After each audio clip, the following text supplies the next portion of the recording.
Forgive them.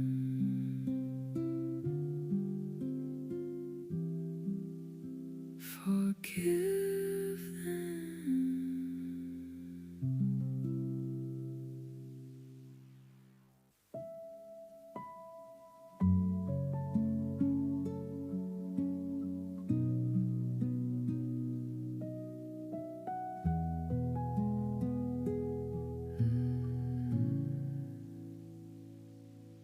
Every breath had come this far.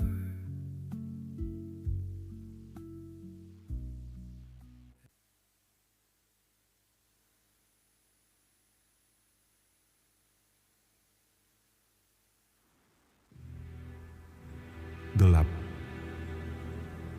Hari itu tidak biasa. Langit seakan menahan tangis. Bumi menahan nafas. Paku menembus tangannya. Bukan hanya daging, tapi dosa kita. Darahnya mengalir bukan tanda kekalahan, tapi harga yang dibayar lunas. Setiap luka bicara, setiap tetes berseru, aku tetap memilih mengasihi. Saat dihina, dia mengampuni. Saat ditolak, dia bertahan. Saat kita menjauh, dia tetap dekat. Dari kayu yang hina itu, dari tubuh yang hancur, terdengar suara yang mengguncang kekekalan. Sudah selesai. Bukan akhir, ini awal. Karena di balik salib ada kasih yang tak pernah mati. Yesus telah mengorbankan segalanya bagi hidup kita. Dia yang menderita supaya kita boleh dibebaskan. Dia mati supaya kita boleh hidup. Dan di atas kayu salib, setiap dosa kita telah ditebus. Sebab karena begitu besar kasih Allah akan dunia ini, sehingga Ia telah mengaruniakan anak yang tunggal, supaya setiap orang yang percaya kepadanya tidak binasa, melainkan beroleh hidup yang kekal. Bapak Ibu percaya? Kalau kita percaya, mau saya ajak setiap kita bagi diri bersama-sama. Mari hari ini kita merenungkan karya salib Tuhan lebih dalam lagi akan pengorbanannya buat hidup setiap kita.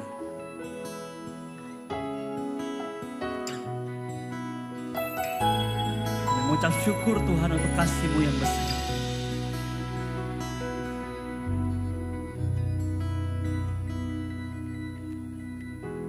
Kasih-Mu temukanku, berharga di mata-Mu. Kau berikan hidup-Mu menjadi manusia. Di tengah gelap dunia, terang-Mu beri harapan. Kau tinggalkan semua untuk selamatkanku.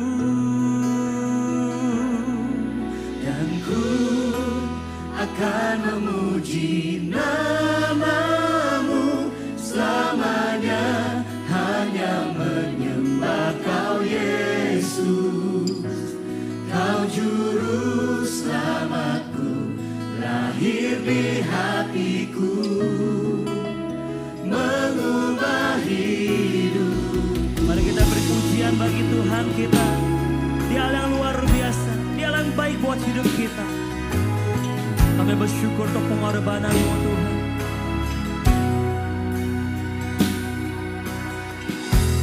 Di tengah gelap dunia, terang-Mu beri harapan. Kau tinggalkan semua untuk selamatkanku. Dan ku akan memuji nama-Mu selamanya, hanya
bersyukur Tuhan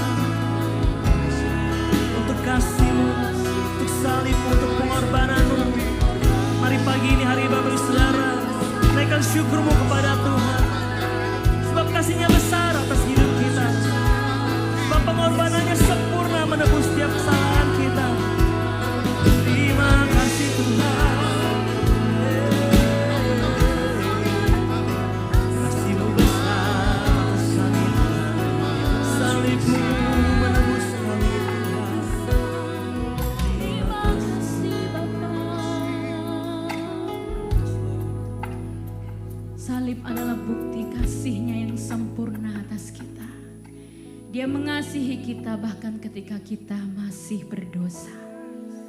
Kami bersyukur Tuhan untuk anugerah kasih-Mu dan bukti kasih-Mu yang sempurna di dalam hidup kami.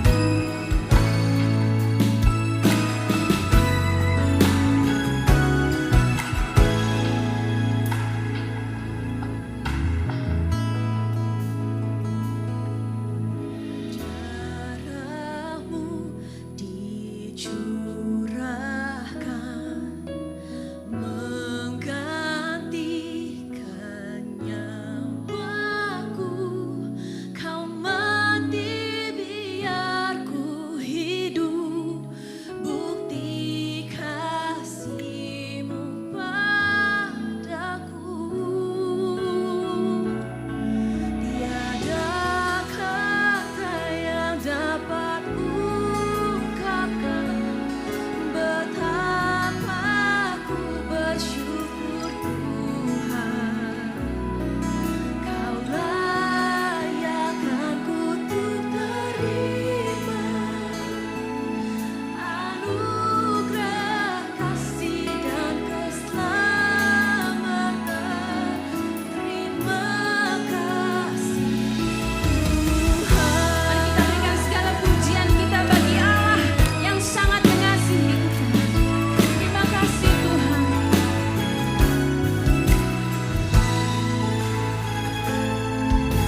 satu kali dan untuk selama-lamanya.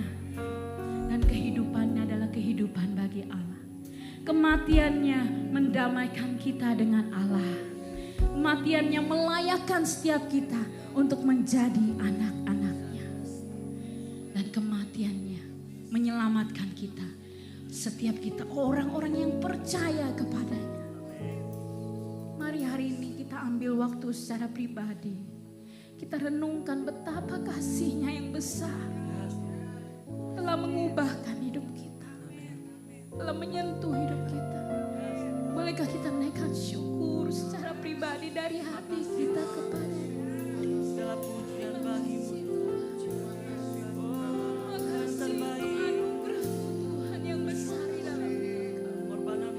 Terima kasih untuk pengorbananmu. Terima kasih untuk kebebasan dan hidup yang baru. Terima kasih.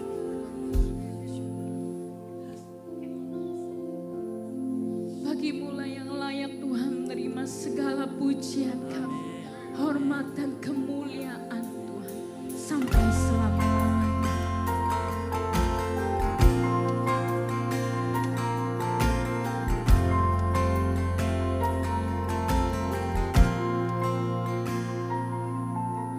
Ja Yesus telah mati bagiku. Ja Tuhan selamatkan jiwaku. Bagi Dia pujianku tak dapat ku balas kasih-Nya. Dia angkatku jadi anaknya, beri damai di dalam hidupku. Bagi Dia sembahku, hanya Dia segalanya bagiku. Bagi Dia segala pujian, hormat serta syukur, kekal selamanya. Bagi Dia segala pujian, hormat serta syukur. Amin sampai selama-lamanya. Dia layak terima pujian. Mari kita berikan sorak-sorai kita, pujian dari hati kita buat Sang Anak Domba Allah. Yesus, bersyukur. Ya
Kami berdiri tempat kudus-Mu, membawa sembah kami Tuhan.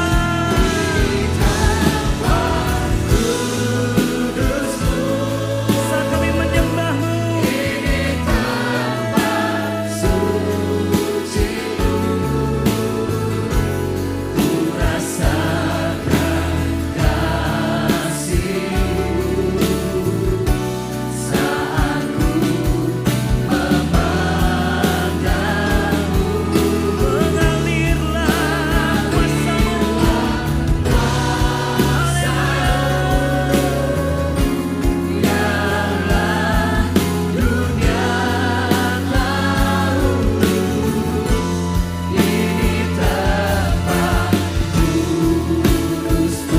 Ini tempat suci-Mu. Oh, inilah tempat kudus-Mu Tuhan.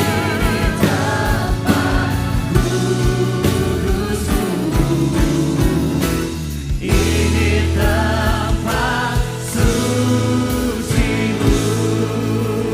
Haleluya. Berikan sorak-sorai bagi Dia. Engkau yang bertata atas pujian kami. Sang Anak Gembala Yesus Kristus Tuhan. Ini tempat kudus-Mu. Kami bersyukur Tuhan.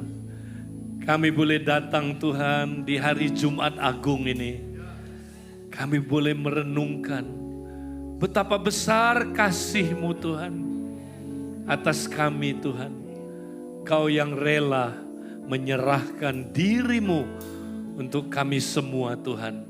Supaya kami yang berdosa boleh memperoleh hidup yang kekal. Diselamatkan Tuhan. Terima kasih untuk kasih-Mu yang begitu besar. Dan biarlah Tuhan di Jumat Agung ini kami mau merenungkan firman-Mu Tuhan. Agar kami boleh mengerti kehendak-Mu lebih dalam lagi. Terima kasih Tuhan. Berbicaralah kepada kami Tuhan. Lewat hamba-Mu. Kami siapkan hati kami menerima sabda-Mu. Di dalam nama Yesus. Kita semua yang percaya berkata, amin. Silakan duduk saudara. Shalom semuanya. Puji Tuhan. Baik saudara, hari ini kita sama-sama boleh kumpul merenungkan hal yang terpenting yang perlu kita renungkan dan rayakan. Yaitu saudaraku, ya Jumat Agung ini kita merayakan pengorbanan Yesus di kayu salib buat kita.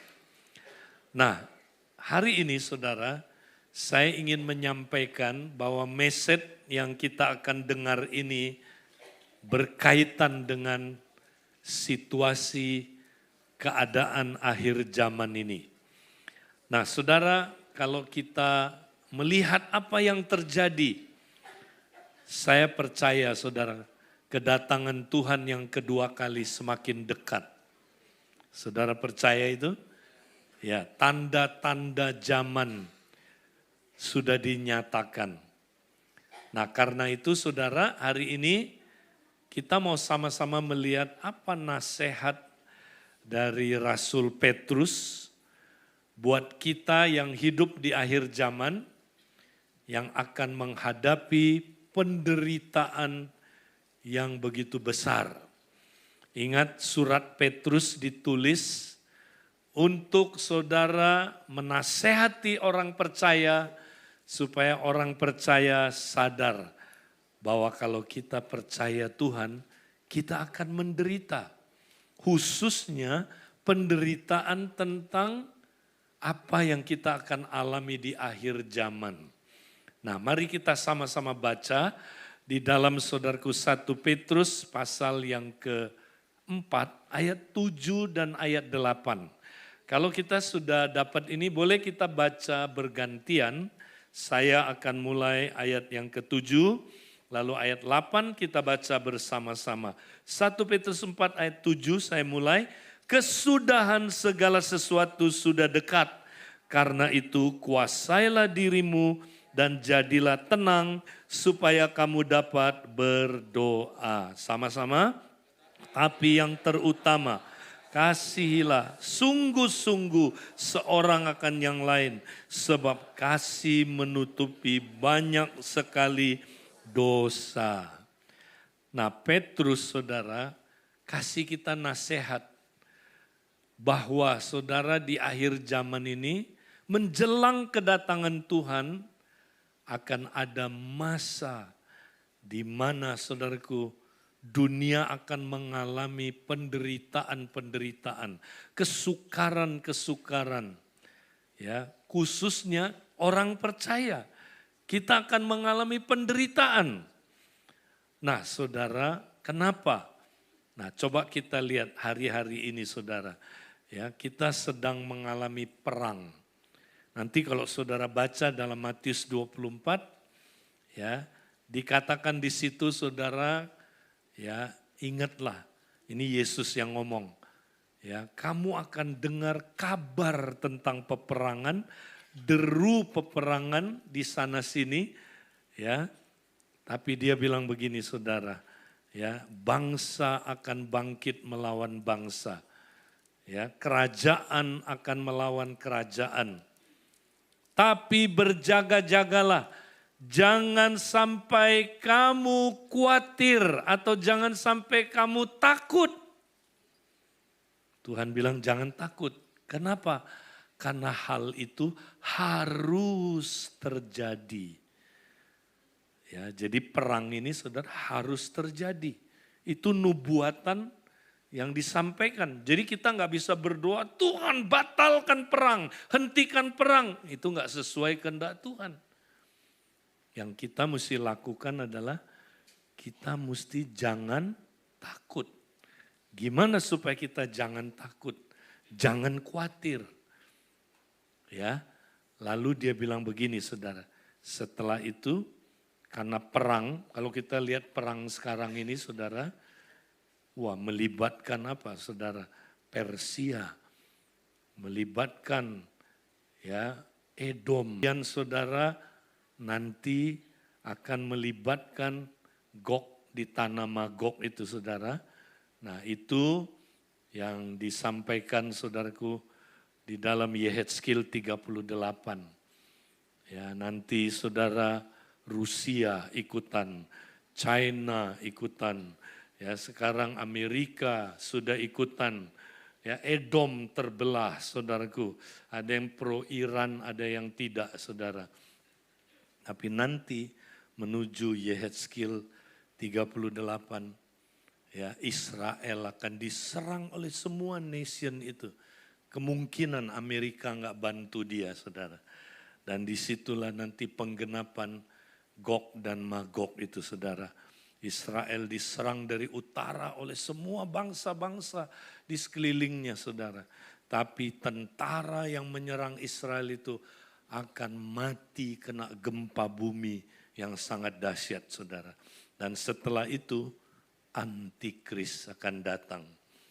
Saudara-saudara dengar baik-baik, kita sudah mendekati penggenapan akhir zaman. Ya. Nah tentu akibat perang saudaraku, Selat Hormuz ini ya akan saudaraku mempengaruhi harga minyak. Ya. Nah kalau udah mempengaruhi harga minyak, apa yang terjadi? Kesulitan ekonomi. Ya kan? Itu yang Yesus bilang saudara. Ya. Dan akan ada bencana alam. Ya, baru pagi ini bencana alam lagi saudara. Ya, gempa bumi 7,4 ya saudara. Dan terus nanti akan ada penyakit-penyakit sampar terus. Tapi dengar saudara, apa kata Yesus? Tapi itu baru permulaan penderitaan. Oh, baru permulaan. Baru permulaan. Makanya dia bilang jangan takut. Yang ini jangan takut. Itu baru permulaan. Berarti abis itu ayat 9. Itu penderitaan yang akan datang, saudara. Nah, ini yang lebih ngeri. Yang kita perlu jaga-jaga. Apa itu? Kamu akan dianiaya oleh segala bangsa. Akan ada aniaya global, saudara. Orang Kristen makin dibenci. Ya. Kemudian apa yang terjadi? Banyak orang akan murtad.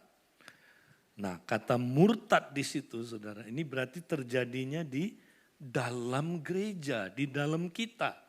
Karena murtad kan? Nah, siapa orang murtad ini? Bahasa aslinya adalah skandalizo. Murtad di sini terluka, saudara. Banyak orang nanti akan terluka. Saya udah kemana-mana, saudara, gereja. Isu itu yang saya terus lihat. Ini orang terluka sama ini, pecah gereja. Nggak suka sama ini, pecah. Terluka. Banyak orang terluka nanti. Suami istri saling melukai, orang tua anak saling melukai, sesama penatua saling melukai, penatua dengan jemaat saling melukai. Itu akan terjadi, saudaraku, di dalam kita. Nah, ini penderitaan yang lebih besar daripada penderitaan yang tadi itu perang dan sebagainya. Ini yang kita mesti jaga-jaga.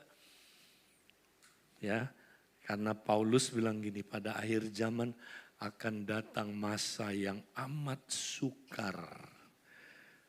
Nah, kata amat sukar itu bukan sukar, tapi amat berbahaya. Kenapa? Karena manusia mencintai dirinya sendiri. Ini dia, nggak bisa mengasihi orang lain, bisanya mengasihi diri sendiri. Ya, itu dia, gampang terluka, dikit-dikit luka, dikit-dikit luka. Mereka saling membenci dan saling menyerahkan. Dan banyak nabi palsu akan datang menyesatkan banyak orang. Banyak orang di sini siapa? Yang terluka itu, yang suka kepahitan itu akan, saudaraku, meninggalkan Tuhan.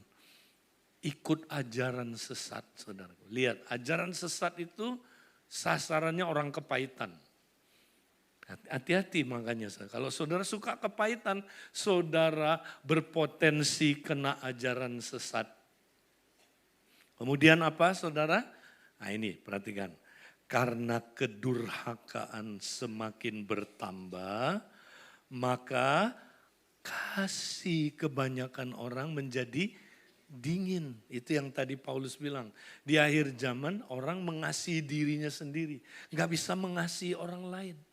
Gak bisa.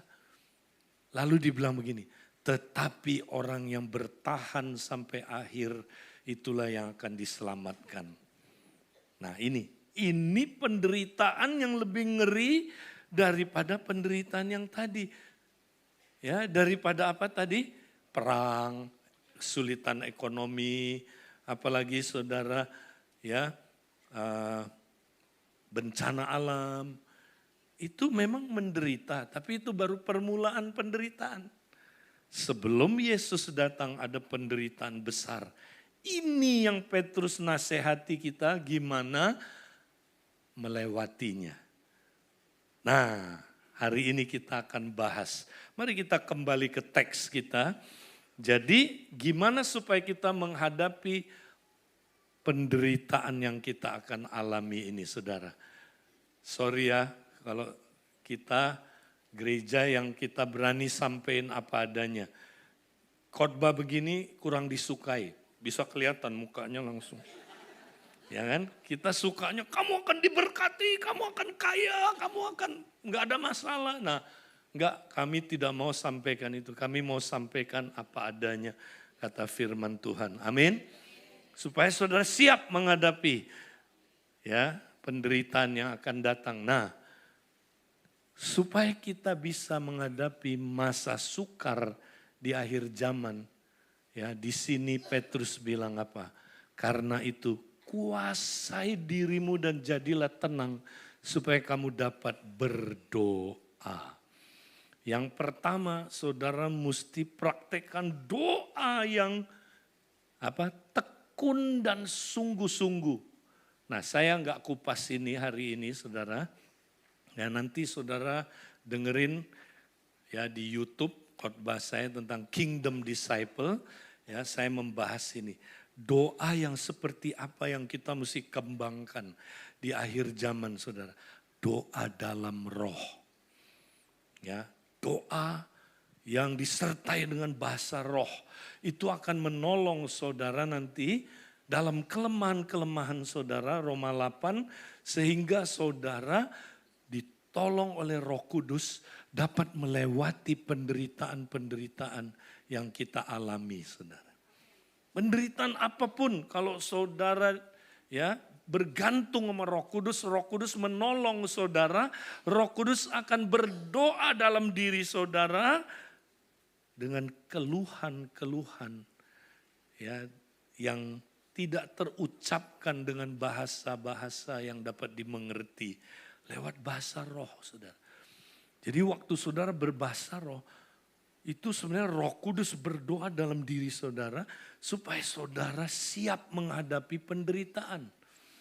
Ya, saudara bisa menghadapi penderitaan sehingga penderitaan gak menghancurkan hidup saudara. Justru Allah turut bekerja dalam penderitaan itu untuk mendatangkan kebaikan buat saudara. Itulah Roma 8. Kebaikan apa? Supaya saudara makin diubah serupa dengan Kristus.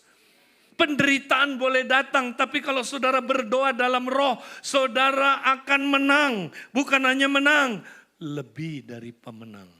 Itu kata Roma 8. Nangkep ya saudara. Jadi di akhir zaman ini banyak berbahasa roh, saudara. Praktek doa dalam roh. Memang doa dalam roh bukan hanya bahasa roh. Tapi salah satunya yang sangat penting kita mesti praktek berdoa dalam bahasa roh. Wow, saya sudah lihat orang-orang mempraktekkan ini dahsyat, saudara. Ya, mereka bilang gini, Kak, saya sejak sering berbahasa roh, kok saya ngadepin kesulitan apapun nggak stres, Pak Edi. Tadinya dikit-dikit stres. Sekarang enggak loh Pak Edi. Saya bisa menghadapinya. Penderitaan apapun, kuncinya berdoa. Ada yang bilang amin? Nah, tapi bukan itu yang saya mau perdalam. Nah, yang berkaitan sama Paskah atau berkaitan sama Jumat Agung ayat 8. Tetapi yang terutama, bilang yang terutama. Artinya ini lebih penting dari poin-poin yang lain. Ya, ada 3 poin intinya dalam perikop ini. Tetapi yang terutama, kasihilah sungguh-sungguh seorang akan yang lain. Sebab kasih menutupi banyak sekali dosa. Nah ini saudara. Karena akhir zaman tadi banyak orang terluka, kepahitan, saling membenci. Terus karena kedurhakaan bertambah banyak, kasih kebanyakan orang akan menjadi dingin. Jadi siapakah yang bisa bertahan sampai akhir? Ini dia kuncinya. Kalau saudara mau melewati penderitaan akhir zaman ini, khususnya penderitaan yang di dalam gereja, saudara Petrus menasehati saudara supaya engkau saling mengasihi sungguh-sungguh. Sungguh-sungguh saling mengasihi saudara. Nah apa tandanya saudara sungguh-sungguh mengasihi? Nah ini banyak orang gak ngerti saudara. Tandanya adalah kalau saudara menutupi banyak dosa. Karena kasih menutupi banyak dosa. Nah apa artinya kasih menutupi banyak dosa? Nah ini banyak orang gak ngerti saudara. Ya, ada yang bilang oh dosa jangan disebar-sebarkan, ditutup. Ya, kalau misalnya Pak Mindra berbuat dosa korupsi, jangan dibongkar. Karena kita mengasihi Pak Mindra, tutup dosanya. Ya, jangan dibongkar, itu salah tafsir Bung, bukan itu maksudnya. Nah kita mau lihat apa artinya kasih menutupi banyak dosa. Coba kita lihat next ya. Nah, kata menutupi saudara di perjanjian baru adalah kalupto. Ini juga mirip sama ya eukalipto ya. Jadi revelation. Kalupto artinya menutupi. Tapi kalupto itu saudara luas penggunaannya. Nah, karena ini datangnya dari perjanjian lama, saya nggak ada waktu mengutip ayat paralelnya. Ya, Amsal itu salah satunya. Karena kata menutupi itu ya mengacu kepada konsep perjanjian lama. Maka kalau kita refer ke perjanjian lama, saudara, itu bahasa bahasa Ibraninya adalah kausau. Nah, kausau itu artinya gini, saudara. Ada dua artinya. Artinya cover, ya, seperti saya mengcover sesuatu, menutupi.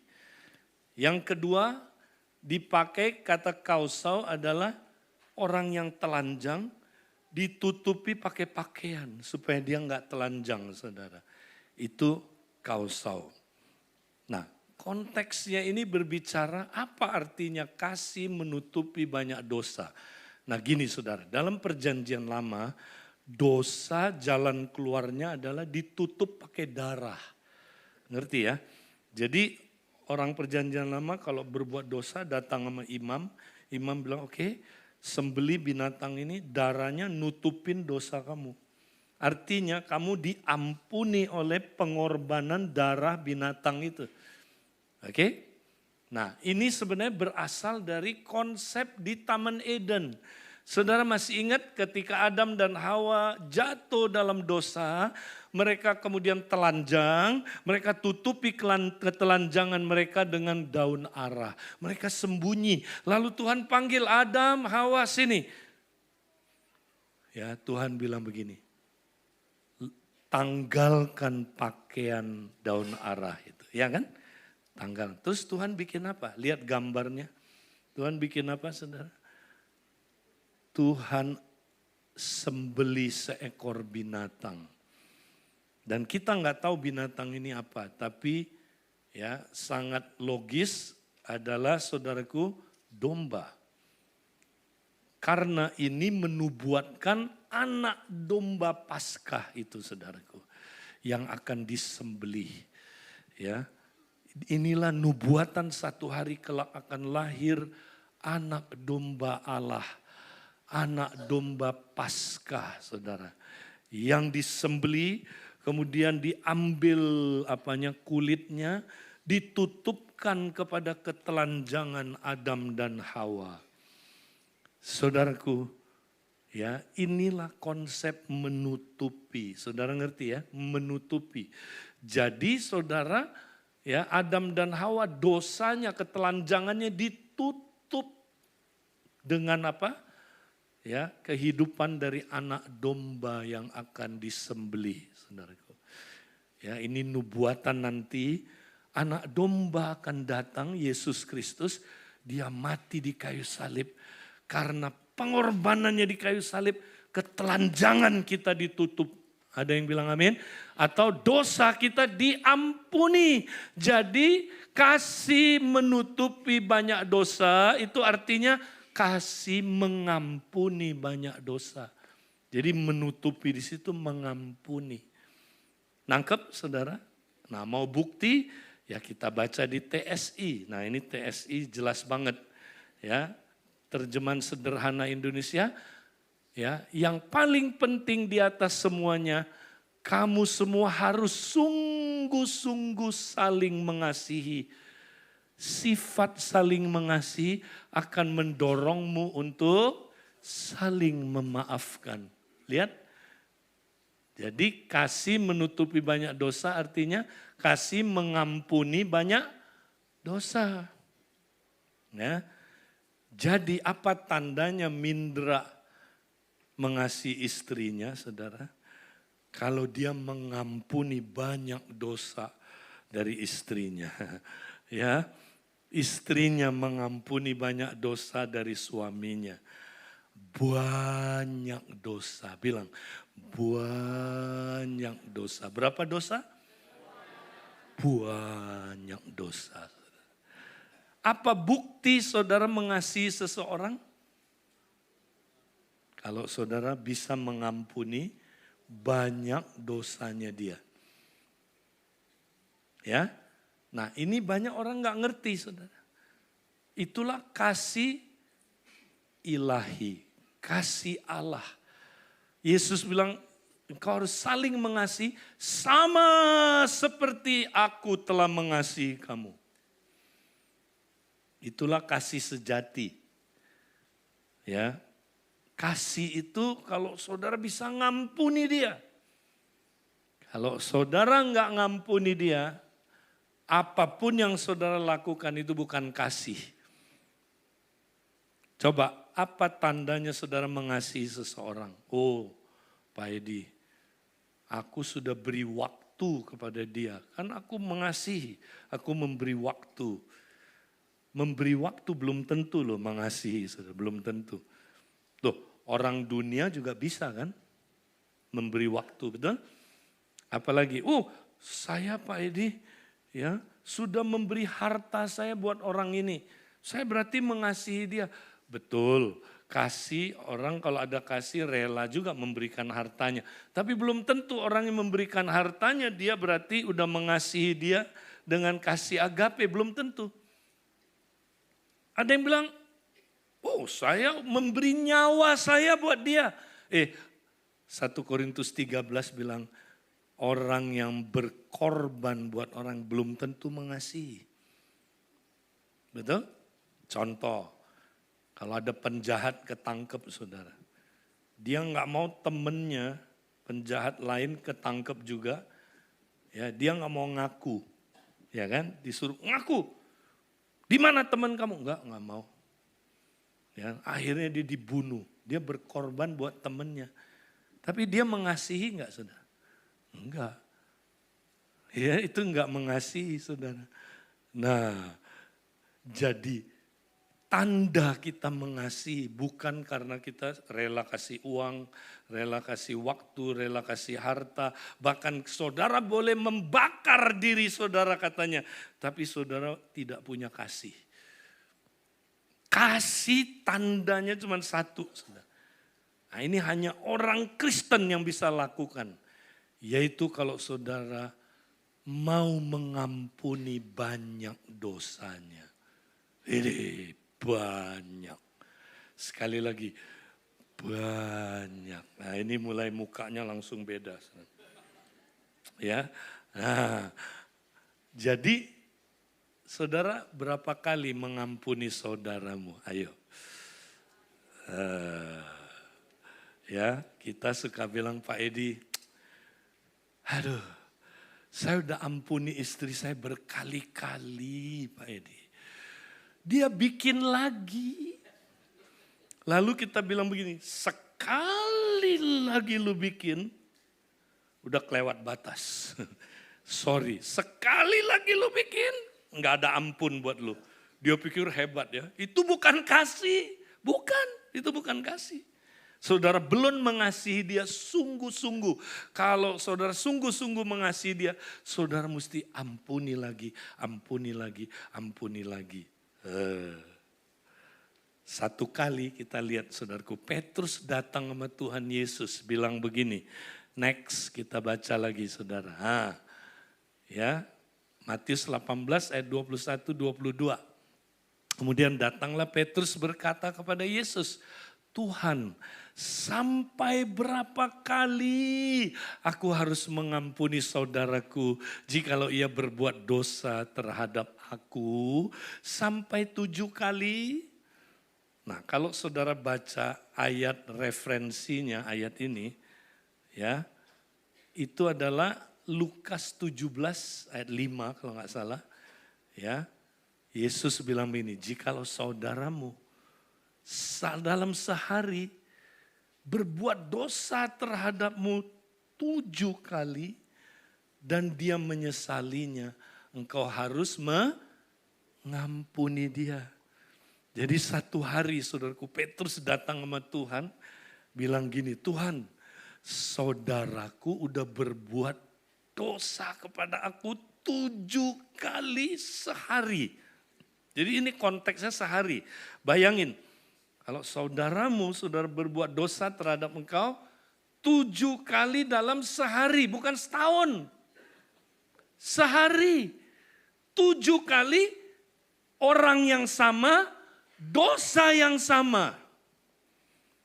Petrus bilang, sebenarnya Tuhan, batasnya berapa kali? Dia udah gak kuat pengen balas. Bilang mas sebelah, kamu juga gitu kan? Iya kan? Kita bangga udah 7 kali gue ngampuni dia Pak Edi. Masih bikin lagi. Kali ini sorry. Sekali lagi dia bikin, gue udah hilang kesabarannya. Ya, bilang sama sebelahnya, kamu suka begitu tuh. Ya, dan kamu pikir kamu mengasihi? Enggak, kamu enggak mengasihi. Kasih itu mengampuni banyak dosa. Berapa banyak? Petrus nanya berapa banyak kan? Mari kita dengar jawab Yesus apa saudara. Yesus berkata kepadanya, bukan. Aku berkata kepadamu bukan sampai 7 kali. Melainkan sampai 70 kali 7 kali. Wow. Berapa kali? 70 kali 7 kali dalam sehari. Terhadap orang yang sama, dosa yang sama. Bukan setahun, Bu. Sehari. Petrus bilang, mateng deh. Kalau begini amsyong deh. Ya, aduh ya kan? Itu artinya apa saudara? Saudara mesti ngampuni orang, berarti 70 kali 7 berapa saudara? 490 kali terhadap orang yang sama, kesalahan yang sama dalam sehari. Kalau saudara kurangin jam tidur 8 jam, coba kurangin jam tidur 8 jam dalam sehari, sisanya berapa? 980 menit. Saudara bagi 490 kali berarti setiap berapa menit? Setiap 2 menit. Bayangin ya, setiap 2 menit ada orang datang sama Mindra, gampar dia. Ya, Pak Mindra bilang, Tuhan, aku ampuni dia Tuhan. Orang ini nunggu 2 menit lagi saudara. Kemudian dia datang lagi, gampar lagi. Kedua kali kira-kira gimana saudara? Ya masih kuat. Tuhan ampuni dia. Tunggu lagi dia 2 menit. Kurang ajar nih orang saudara. 2 menit dia gampar lagi. Ketiga kali gimana? Udah miring ini saudaraku. Kira-kira gimana ketiga kali? Tuhan ampuni dia. Pasti gitu kan. Yo, coba saudara bayangin kalau saudara gimana. Tunggu 2 menit datang lagi. Loh ini benar jangan bengong lihat saya. Ini yang Yesus ngomong. Ini yang Yesus ngomong, masa saudara gak percaya? Ini kan maksudnya kan, betul gak? Waduh. Makanya Petrus pas denger ini, alamak, mana mungkin? Memang gak mungkin saudara. Ada yang bilang begini, kekristenan itu memang ya sulit Pak Edi. Saya bilang bukan sulit, mustahil dipraktekkan dengan kekuatan kita. Ngerti ya? Nggak mungkin, itu memang nggak mungkin. Tuhan sengaja kasih ilustrasi yang ekstrim. Kenapa tau nggak? Dia mau bilang, memang ini nggak bisa dilakukan dengan kekuatan kita. Nggak bisa, saudara. Mana bisa ngampuni orang 490 kali dalam sehari terhadap orang yang sama, kesalahan yang sama, ya. saudara yang sama, ya kan? Gimana caranya? Nah, maka Tuhan kasih ilustrasi, saudara. Nah, lewat ilustrasi itulah kita baru ngerti, oh itu bisa terjadi kalau kita ngerti kuncinya. Nah, ini nggak bisa kita lakukan kalau kita nggak ngerti kuncinya, saudara. Lalu Tuhan kasih ilustrasi. Next, masih ingat? Next. Nah, lihat gambarnya, saudara. Masih ingat? Nanti baca ya, kita nggak ada waktu karena ini panjang. Matius 18 ayat 21 sampai 35. Maka Yesus kasih perumpamaan seorang yang berhutang kepada raja dan temannya berhutang kepada dia. Masih ingat? Orang ini, saudara, dia hutang sama raja. Nah, gambar kiri. Katanya satu hari raja itu mau mengadakan perhitungan dengan hamba-hambanya. Ini dalam kerajaan Allah. Konsep ini berlaku dalam kerajaan Allah. Raja mengadakan perhitungan. Dia bilang, mana hamba-hambaku datang, ayo. Nah, kamu, ya, kamu utang sama saya berapa? 10.000 talenta, saudara. Orang ini bilang, Tuhan, aku nggak punya uangnya, nggak bisa bayar. Rajanya bilang apa? Ya, oke, kamu nggak bisa bayar. Dia bilang gini, Tuhan, aku mau bayar, izinkan biar aku bayar. Ini orang nggak tahu diri, saudara. Udah nggak bisa bayar, mau sok bayar. Lalu katanya gini, muncullah belas kasihan dari raja ini terhadap hambanya ini. Dia bilang, nggak usah bayar, kamu nggak bisa bayar kok. Nggak usah bayar, bebas. Kalau enggak, zaman itu saudara, kalau nggak bisa bayar, dianya dijual, keluarganya dijual untuk bayar harga itu. Tuannya bilang nggak usah dijual. Kamu memang nggak bisa bayar kok. Tidak usah bayar karena aku mengasihi kamu. Aku punya belas kasihan sama kamu. Wow, orang ini saudaraku seneng, sukacita. Wow, terus lihat gambarnya. Dia keluar dari ruang itu, saudara, iya kan? Ketemu temennya, nah itu temennya. Temennya cuman utang berapa? 100 dinar. Saudara, 100 dinar. Dia cekek temennya. Dia bilang, bayar gak lu? Oh, aku gak punya duit, Tidak bisa bayar. Kalau kamu gak bayar sekarang juga, aku masukkan kamu ke penjara. Wih. Tolonglah kasih waktu, aku gak bisa bayar, gak ada punya duit. Tidak bisa, masukin dia ke penjara. Orang yang tadi dengerin dia diampuni sama raja, kesel banget saudara. Ini orang gak tahu diri ya kan, gak tahu diuntung. Mereka lapor sama rajanya saudaraku, rajanya bilang kurang ngajar ini orang. Ya kan, panggil dia sini. Kamu nuntut teman kamu yang cuman utang 100 dinar sama kamu.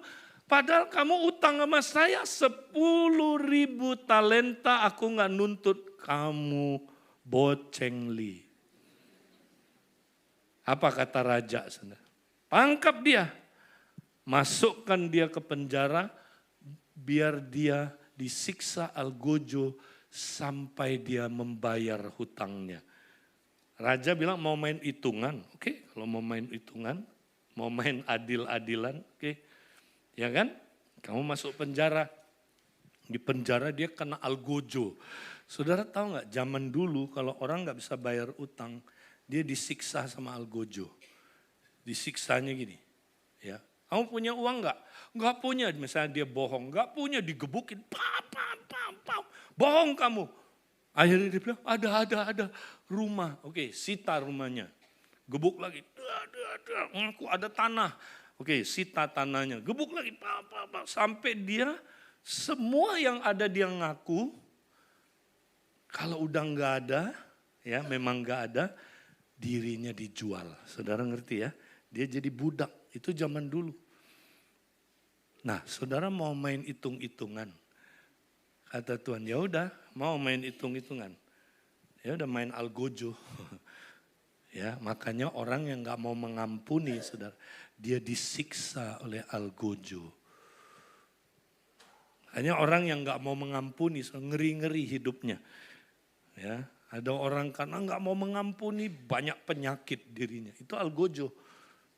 Sampai sakit kanker itu algojo, sakit mah, darah tinggi. Ya, ada orang saudaraku masuk penjara karena saudaraku dia tidak mau mengampuni. Ya, bangkrut misalnya, itu algojo saudaraku. Saudara mau disiksa algojo, nggak mau ya? Nah, pertanyaan saya gini saudara, kenapa orang ini gagal mengampuni temannya yang utang dia cuma 100 dinar? Tahu kenapa dia gagal mengampuni? Ada yang tahu? Karena dia nggak sadar utang dia sama raja begitu besar. Saudara ngerti nggak? Dia nggak sadar atau nggak menghargai, ya kan? Utang yang dia dibebaskan, tahu nggak? Dia utang sama si itu berapa, saudara? Oke, 100 dinar itu berapa? Upah 100 hari kerja. Karena zaman itu upah kerja sehari 1 dinar. Kalau 100 dinar berarti kira-kira berapa? Nah sekarang berapa sih kalau kita kerjain tukang 1 hari berapa? 200.000 ya, betul ya? Nah kalau 200.000 dikali 100 dinar berapa? Iya 20 juta lah ya kira-kira ya, 20 juta. Gaji itu apa saudaraku, upah 100 hari.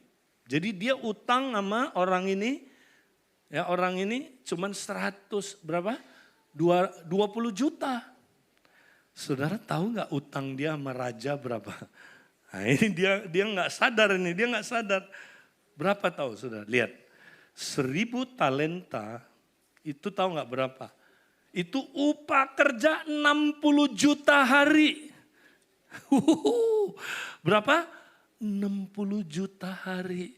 Kalau ditahunkan 164.383 tahun.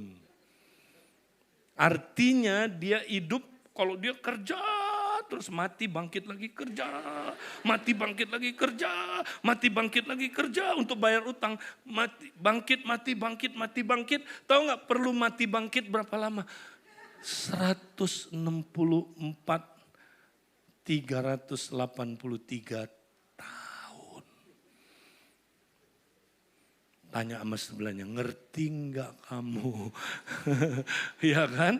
Kalau Hokkien bilang, lu bengpe bo. Ya kan, ngerti nggak kamu? Ya kan, ini orang nggak tahu diri. Utang dia begitu banyak, udah dibebasin. Nggak bersyukur. Utang dia begitu banyak, nggak sadar. Dia nggak bisa bayar, dibebaskan. Kalau aja dia sadar ini, gampang dia mengampuni temennya yang cuman utang dia 100 dinar. Ada yang bilang amin? Dengan perkataan lain, kenapa dia gagal mengampuni temannya? Dia nggak ngerti, nggak menghayati kuasa salib, saudara. Dia nggak sadar ya betapa pentingnya, betapa besarnya kasih Kristus terhadap dia, saudara, yang rela mati di kayu salib. Makanya supaya kita bisa saling mengasihi, satu ayat lagi saya tunjukin ya, kita baca saudaraku di dalam Yohanes 1 ayat 10 sampai 11. Inilah kasih itu. Kasih definisinya dimulai dengan bukan. Bukan kita yang mengasihi Allah, tetapi Allah yang telah mengasihi kita.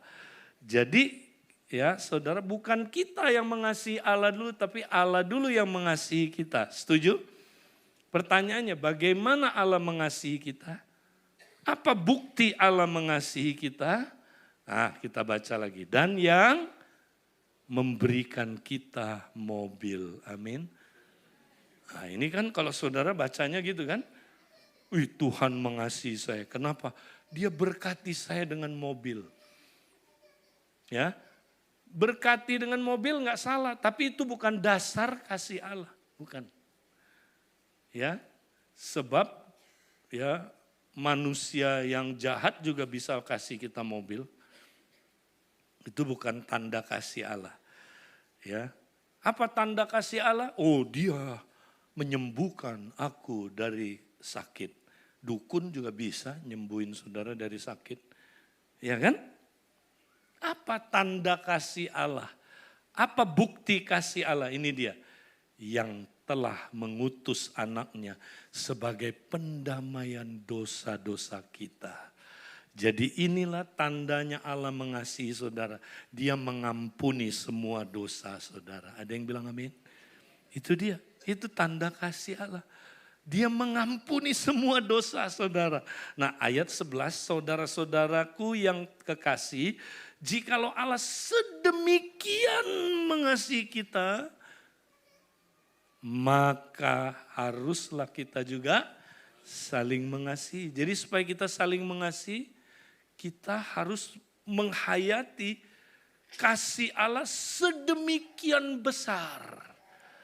Sudah ngalamin belum? Kasih Allah sedemikian besar. Orang yang gagal mengampuni temannya yang utang 100 dinar itu. Dia nggak pernah sadar betapa besarnya kasih raja itu kepada dia. Sehingga mengampuni semua dosa-dosanya. Ada yang bilang amin? Nah ini, saudara, makanya di akhir zaman saudara. Paling penting kita menghayati ya salib itu saudara. Mengalami kasih salib Kristus. Baru kita bisa saling mengasihi. Sekali lagi, apa tandanya kita saling mengasihi? Apa standarnya kita saling mengasihi? Jikalau kita mengampuni berapa dosa? Banyak dosa. Tanya sama sebelah, udah berapa dosa kamu ampuni? Baru 3 aja kita, udah ngamuk. Udah 3 kali gua ampuni lu ya. Awas lu ke-4 kali ya. Nah itu kan, kita kayak gitu saudara. Saudara mau melewati masa sukar ini, hendaklah kamu sungguh-sungguh saling mengasihi. Nah gimana caranya supaya kasih kita bisa saling mengasihi? Renungkan salib saudara. Nah hari ini kan kita apa saudaraku? Jumat Agung. Jumat Agung kita renungkan salib. Nah saya mau ajak saudara sebelum kita sama-sama ya lebih dalam lagi mengalami salib. Mari kita lihat saudara apa yang terjadi di kayu salib. Next kita lihat gambar ini saudara. Oke? Nah nanti saudara baca dalam Efesus pasal yang kedua mulai ayat 1 sampai dengan ayat yang ke-9 ya. Nah saudara mesti sadar dulu siapa orang berdosa itu. Apa yang dialami oleh orang berdosa. Saudara siapa di sini adalah orang berdosa? Coba angkat tangan. Coba lihat kiri kanan. Kalau ada yang tidak berdosa bilang gini, bohong. Karena Alkitab bilang kita semua orang berdosa. Amin. Nah, apa yang dialami oleh orang berdosa? Saudara mesti tahu dulu keadaan orang berdosa. Pertama, orang berdosa itu mati rohani. Ya, mati. Nah, mati bukan berarti enggak ada, saudara. Bukan. Ada, ya, tapi enggak bisa berhubungan sama Tuhan. Ya, disconnect sama Tuhan. Sama kayak smartphone saudara.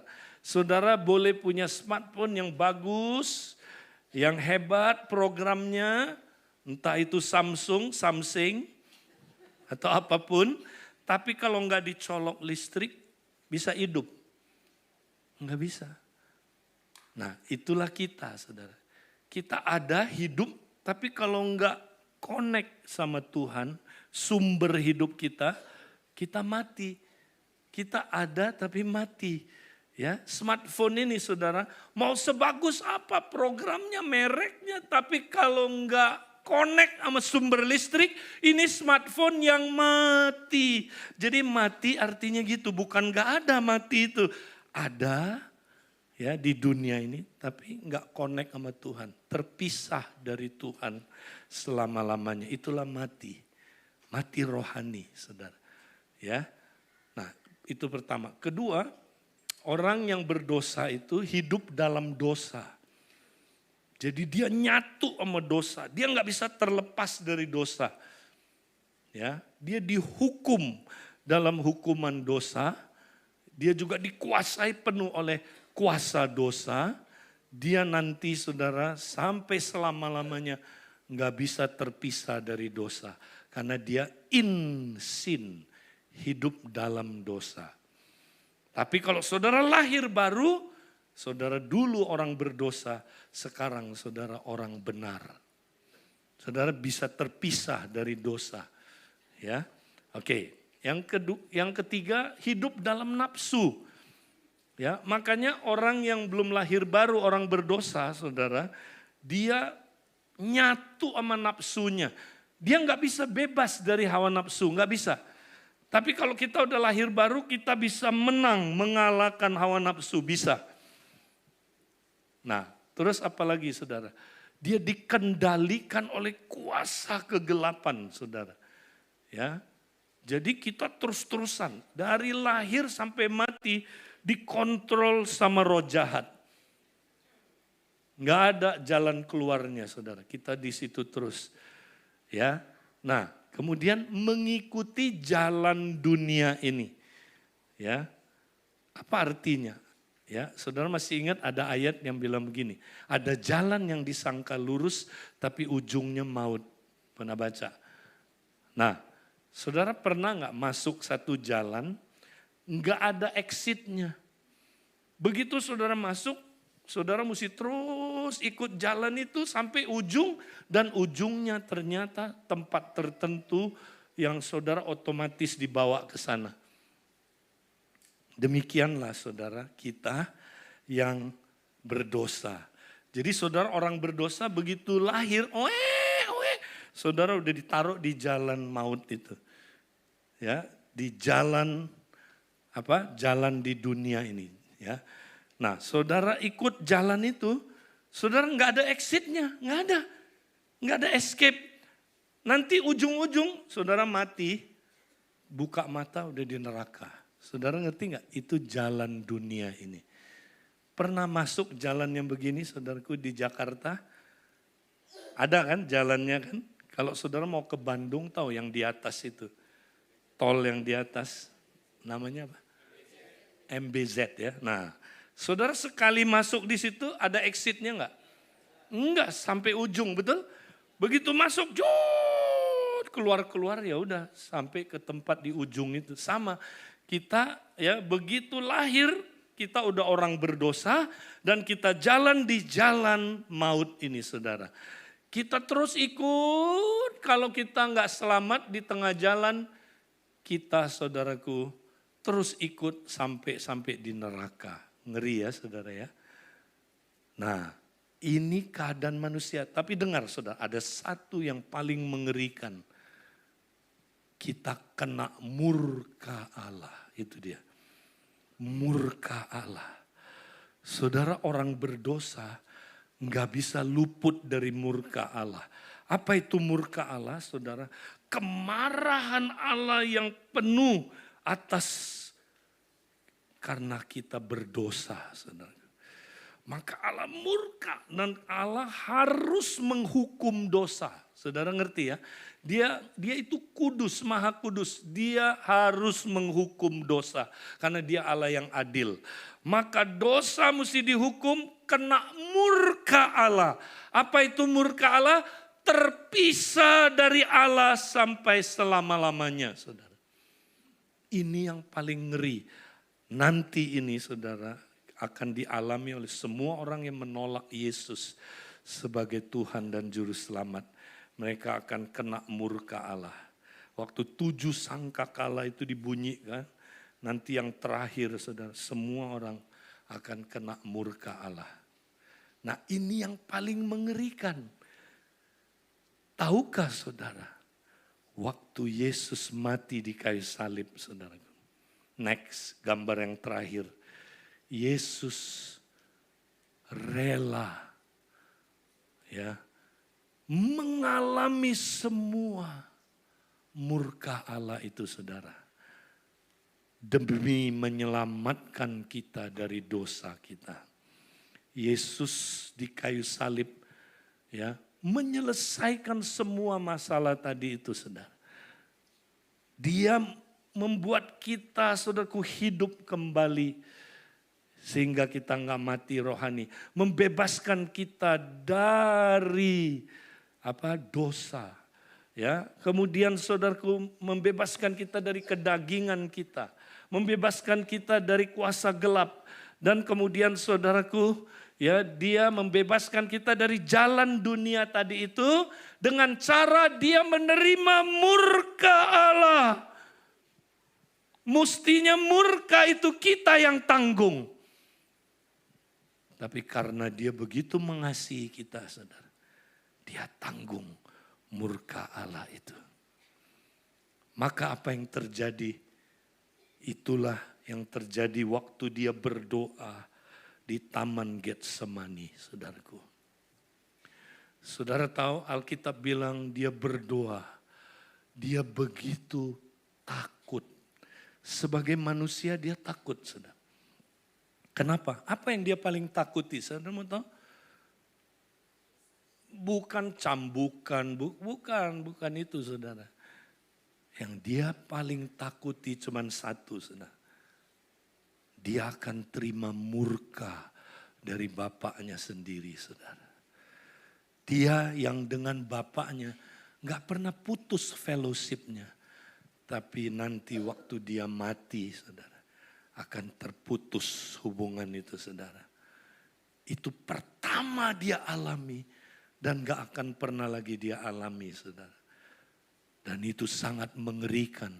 Itu sebabnya waktu dia berdoa, saudara. Alkitab bilang keringatnya menetes seperti darah. Nah, ada yang menafsirkan, saudara, sebenarnya keringatnya bercampur darah. Kenapa, saudara? Ini menurut ahli kedokteran, saudara. Kalau orang ketakutan, stres, takut, secara manusia dia takut kan ya. Maka ketakutan itu akan membuat, saudaraku, pembuluh-pembuluh darah di sekitar kepala kita ini pecah. Sehingga darahnya keringatnya bercampur darah. Itu yang dialami Tuhan Yesus, saudara. Makanya dia berdoa begini. Bapa, jikalau boleh, lalukanlah cawan ini daripada aku. Pertanyaannya, cawan apa itu? Nah, saudara mesti ngerti. Cawan apa, saudara? Itulah cawan murka Allah. Yang dia harus minum, saudara. Saudara, dia ketakutan sekali. Kalau boleh secara manusia, dia berkata, Bapa, lalukan cawan ini dari aku. Terus dia doa lagi, saudara. Tapi kemudian, saudara, setelah 1 jam bergumul itu, saudara, akhirnya dia berkata begini, kehendak-Mu lah yang jadi, Bapa. Jika aku harus minum cawan ini, kehendak-Mu lah yang jadi. Dan saudara, kenapa dia rela memikul murka Allah ini? Saudara mau tahu kenapa? Saudara mau tahu kenapa? Karena dia bisa lihat, saudaraku, ke depan ada satu orang yang namanya Ferry. Dia melihat Ferry akan memikul murka Allah yang sangat mengerikan ini. Karena dia begitu mengasihi Ferry. Maka dia bilang, Ferry, Aku gak mau kamu mikul murka Allah ini. Biar aku yang minum cawan ini buat engkau. Saudara ngerti? Saudara ngerti kenapa dia mau minum cawan itu? Karena saudara, Budi, aku sudah melihat engkau Budi 2000 tahun sebelumnya. Budi orang berdosa dan pasti binasa. Akan kena murka Allah yang sangat mengerikan. Tapi Tuhan bilang, Budi, aku mengasihi engkau Budi. Aku gak mau kamu pikul cawan, kamu yang minum cawan itu. Biar aku yang minum, supaya kamu bebas dari murka Allah. Saudara menangkap? Itulah saudaraku penyalipannya. Maka dimulailah Yesus disiksa setelah dia minum cawan itu saudaraku. Mulai datang siksaan yang sangat mengerikan. Maka Yesus saudaraku dibuka bajunya. Ya, dia diikat di tiang saudaraku. Ya, lihat gambarnya. Kemudian mereka mencambuk dia. Saudaraku, sebelum orang disalib biasanya dicambuk dulu saudara. Ya, dibuat berdarah-darah dulu, dilukai dulu. Nah, lihat cambuknya orang Romawi saudara. Ya, itu adalah cambuk yang bukan seperti cambuk kuda lumping. Lebih ngeri, kuda lumping aja udah ngeri kan. Ini cambuknya saudara, tali 3 biasanya. Terus ada tali-tali kecil lagi, nah kayak gini saudara. Ujung tali-tali itu, pada tali-tali itu diikat tulang-tulang yang udah diasah tajam saudaraku. Setajam silet. Kemudian kadang-kadang ditaruh kayak pancing saudara, dari logam. Ya, dibuat tajam-tajam pokoknya. Nah, ini memang untuk menghancurkan kulit seseorang saudara. Tuhan Yesus diikat di tiang, punggungnya saudaraku diekspos. Kemudian cambuk ini saudara dihujamkan ke punggung Yesus. Waktu saudaraku disabet, jepret. Itu saudaraku tulang-tulang binatang dan pancing itu masuk ke dalam dagingnya. Kemudian ditarik, bret. Maka robeklah saudaraku. Ya, robek kulit dan ototnya. Ditarik, dihajar lagi, cepret, bret, cepret, bret, cepret, bret. Dan itu pukulannya saudaraku. 1 pukulan 40 kurang 1. Berapa kali Tuhan Yesus dicambuk? Enggak ada yang tahu. Tapi pokoknya bisa berkali-kali. Nah, kalau 2 kali hukuman berarti 2 kali 39 cambukan. Kalau kita lihat sejarah saudara. Ya, punggung Tuhan Yesus itu udah hancur saudara. Udah kayak daging cincang. Tidak ada lagi kulitnya saudara. Udah berantakan kemana-mana. Lalu Yesus yang begitu lemah seharian gak tidur itu. Dia saudaraku ada di pojok. Kemudian seorang tentara Romawi bilang, oh kamu raja ya?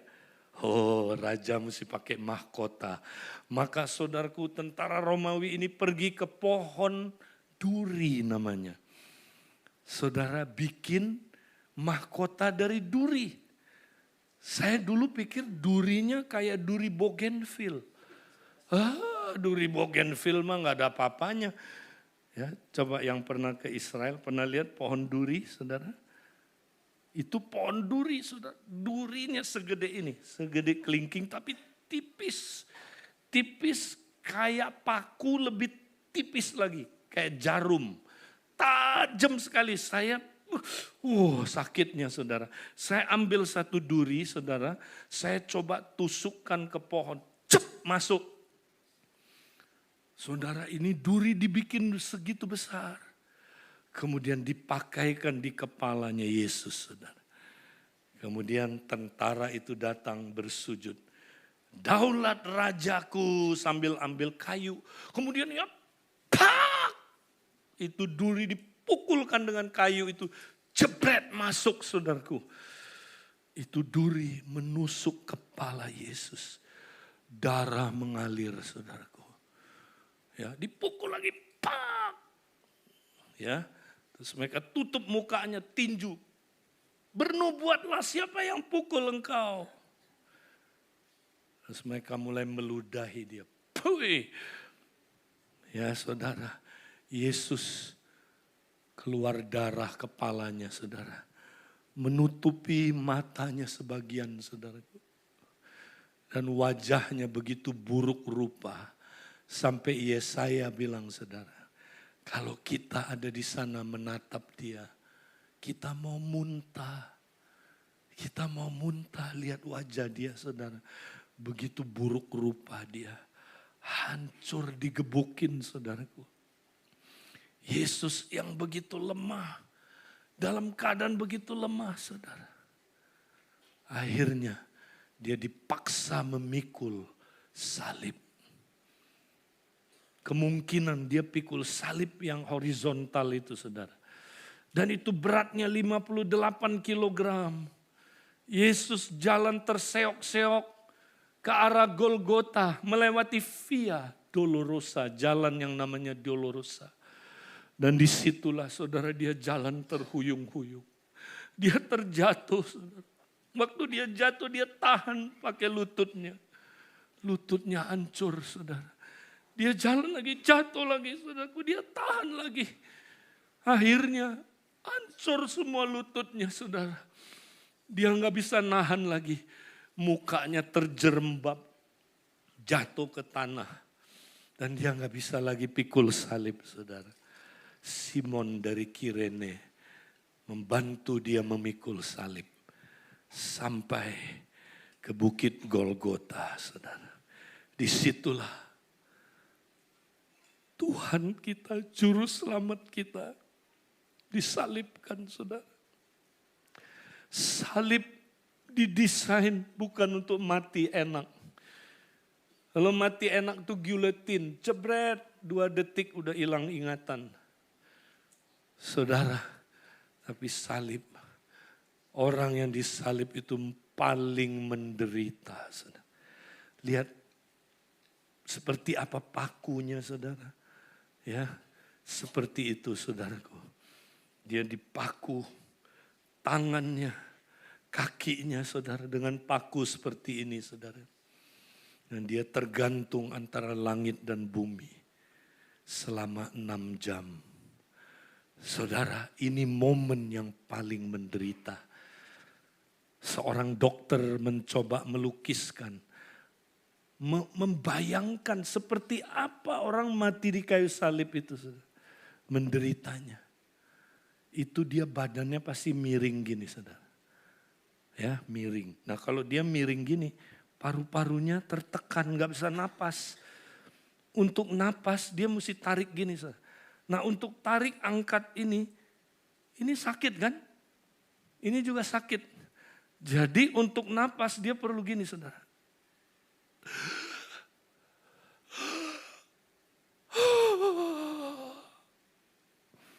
Tunggu sampai oksigennya habis, napas lagi.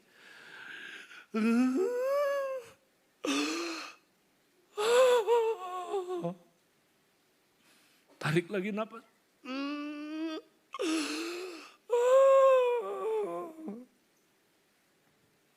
Saudara, selama 6 jam dia seperti itu saudara.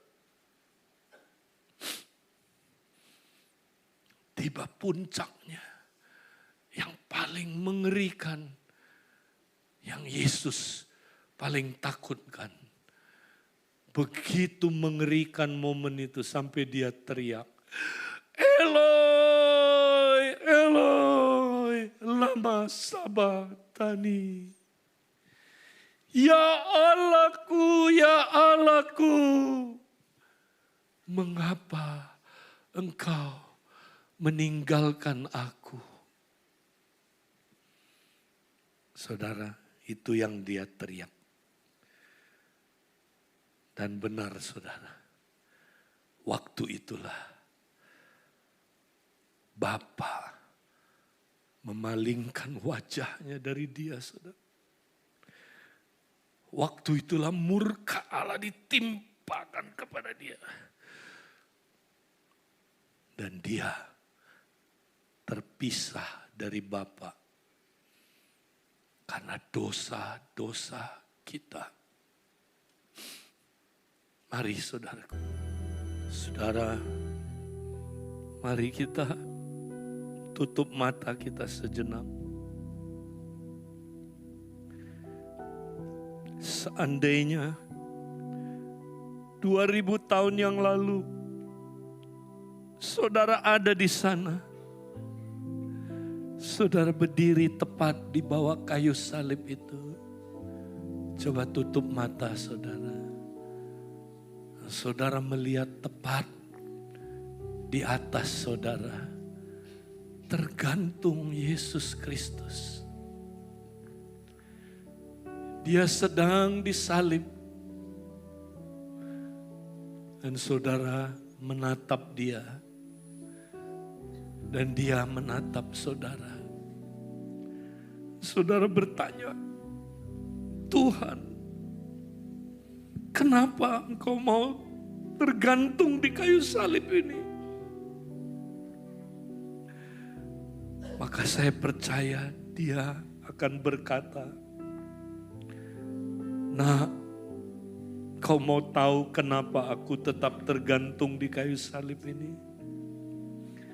Aku bisa turun saat ini juga. Aku tidak punya dosa. Aku disalib bukan karena kesalahanku sendiri. Saat ini juga aku bisa turun membinasakan semua yang menyalibkan aku. Kau mau tahu kenapa aku tetap ada di kayu salib ini?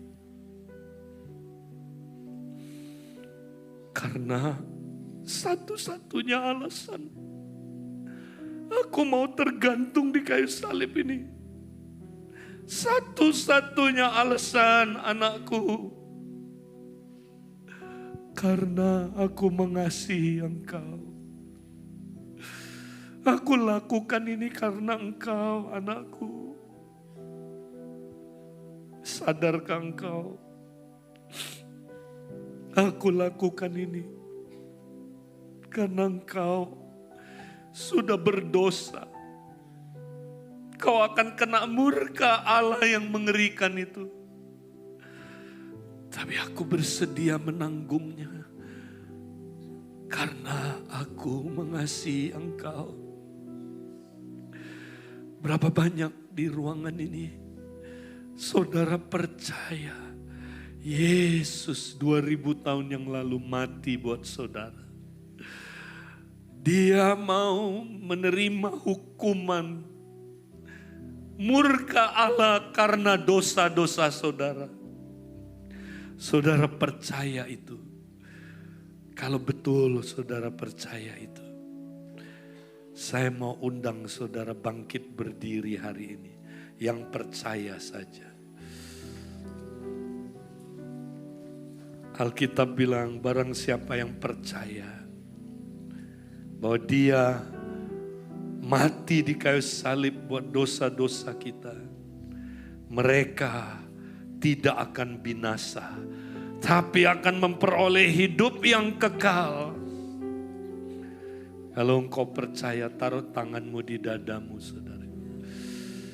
Mari ikuti saya berdoa. Katakan, Bapa di surga, aku bersyukur Kau telah mengutus anakmu, Yesus Kristus, yang rela mati di kayu salib, kena murka Allah karena dosa-dosaku. Aku percaya Tuhan, itu sebabnya Aku terima Engkau Tuhan sebagai Tuhanku, Juru Selamatku selama-lamanya. Terima kasih Tuhan Yesus. Dan hari ini Tuhan, aku mau menghayati lebih dalam lagi betapa besar kasih-Mu akan aku Tuhan. Sehingga Engkau mengampuni aku dari segala dosa, kejahatan. Terima kasih Tuhan. Dan hari ini Tuhan, aku juga memutuskan mengampuni orang yang melukai aku.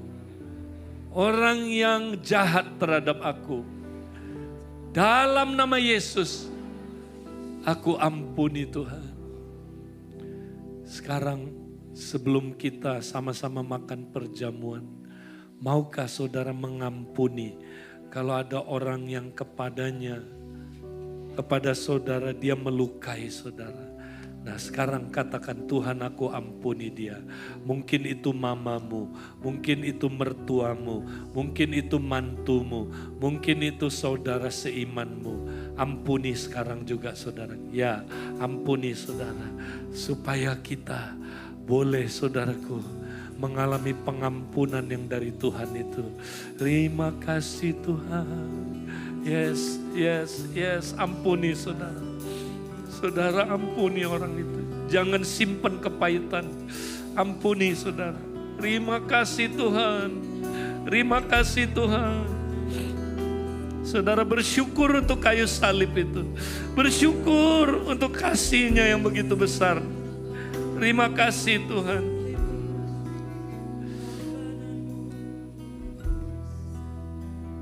Mari kita nyanyikan lagu ini, mempersiapkan diri menerima perjamuan saudara. Terima kasih Tuhan. Tuhan, kami mau bersyukur untuk darah-Mu Tuhan.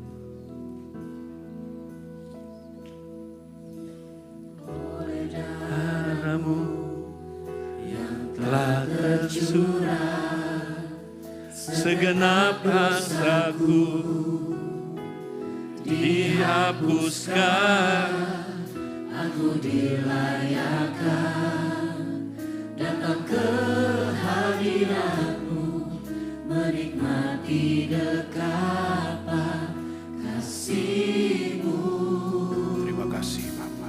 Oleh darah-Mu yang telah tercurah, segenap dosaku dihapuskan, aku dilayakkan datang ke hadirat-Mu, menikmati dekapan kasih-Mu. Karena ku berharga di mata-Mu dan mulia dalam pandangan-Mu. Tak ada lagi penghukuman, kuasa dosa-Mu telah lenyap, sebab penebusan-Mu ya Tuhan. Karena ku berharga, aku berharga di mata-Mu dan mulia dalam pandangan-Mu. Makasih Bapa. Tak ada lagi penghukuman, kuasa dosa-Mu telah lenyap, sebab penebusan-Mu sempurna bagiku. Terima kasih Bapa, kami bersyukur buat penebusan-Mu. Bapak Ibu Saudara semua, mari kita siapkan roti dan anggur kita.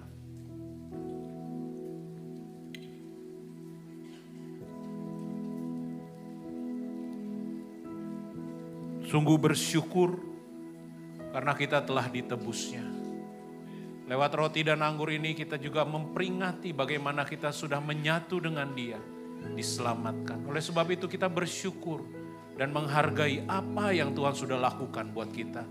Kita melakukan kebaikan, mengampuni, mengasihi orang-orang. Mari engkau angkat rotimu tinggi-tinggi.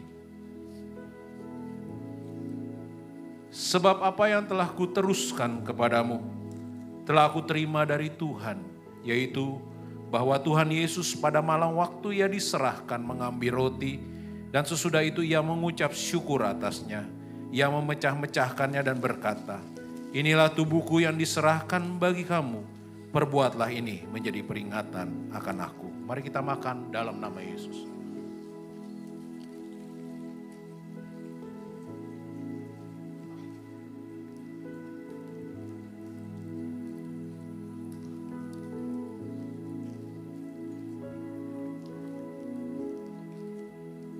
Mari kita angkat tinggi cawan anggur kita. Darahnya menjadi tebus buat kita. Membuat kita layak di hadapannya. Dan sesudah itu ia mengucap syukur atasnya. Demikian juga ia mengambil cawan sesudah makan. Lalu berkata, cawan ini adalah perjanjian baru yang dimeteraikan oleh darahku. Perbuatlah ini setiap kali kamu meminumnya menjadi peringatan akan aku. Mari kita minum dalam nama Yesus.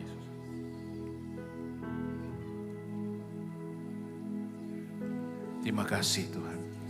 Terima kasih Bapa. Terima kasih Tuhan. Terima kasih Bapa. Terima kasih buat kasih-Mu. Mari kita mengucap syukur untuk kebaikan Tuhan. Terima kasih Bapa. Terima kasih.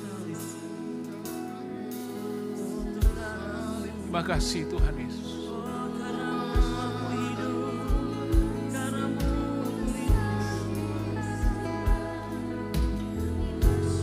Haleluya Yesus. Aku berharga di mata-Mu. Amin. Dan mulia dalam Terima kasih Bapak. Yes Lord, kasih-Mu Tuhan. ada lagi penghukuman. Amin Bapak. Dosaku telah lenyap, bahkan nebus Haleluya. Berharga di mata-Mu, Bapa kami bersyukur dalam pandangan-Mu. Tak ada lagi penghukuman, kuasa dosa pun telah lenyap, sebab penebusan-Mu sempurna.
Buat penebusan-Mu, karena kami berharga Bapa di mata-Mu. Terima kasih Tuhan. Kami bersyukur Tuhan. Kami mau bawa ini Bapa ke dalam kehidupan kami, bahwa kami berharga, kami sudah diampuni oleh kasih-Mu. Kami tidak lagi hidup di dalam dosa Bapa. Oleh sebab itu kami akan mengampuni, kami akan mengasihi orang-orang lain seperti Engkau mengasihi kami. Kami akan jadi terang dan garam. Kami akan juga membawa berita keselamatan ini kepada orang-orang lain. Sungguh Tuhan, Jumat Agung ini menguatkan kami, mengingatkan kami siapa diri kami. Berkati Kak Edi Tuhan dengan segala firman yang sudah sampaikan. hidupnya jadikan dia terus terang dan garam. Kiranya dia dipakai lebih lagi di dalam kehidupannya Bapa. Bapak Ibu Saudara semua percayakah berkat datangnya dari Tuhan? Pedangkan kedua tanganmu.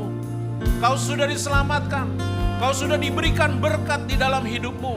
Percayalah, berkat itu senantiasa melimpah atas engkau. Engkau senantiasa dibukakan jalan-jalan. Kau senantiasa dikuatkan di dalam hidupmu. Dan bahkan berkat ini mengalir kepada generasimu. Anak cucumu akan diberkati. Terimalah berkat ini di dalam nama Bapa, Putra, dan Roh Kudus. Semua yang percaya dan menerima berkat ini, sama-sama kita katakan, amin. Selamat Hari Raya Jumat Agung.